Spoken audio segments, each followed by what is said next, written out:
Hinimok ni Pangulong Ferdinand Marcos Jr. ang media na palakasin ang pakikipagtulungan sa gobyerno upang labanan ang paglaganap ng fake news. Sa year-end fellowship kasama ang Malacanang Press Corps, sinabi niyang lumalala ang mis at disinformation at nakakaapekto na ito sa tamang talakayan at pagdedesisyon ng publiko. Hindi na umano ito simpleng online kalokohan, kundi isang seryosong banta.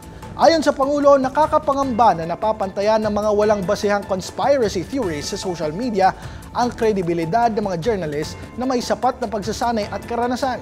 Kung dati raw ay nakakatawa lang ang fake news, ngayon nakakasira na ito at lumilikha ng kalituhan, maling pananaw at pagkalunod ng totoong ulat sa gitna ng ingay online.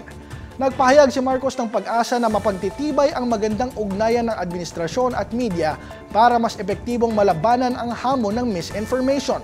Pinuri din niya ang dedikasyon ng mga mamamahayag sa kabila ng mabilis na pagbabago sa media landscape at pinasalamatan ang kanilang patuloy na pakikipagtulungan.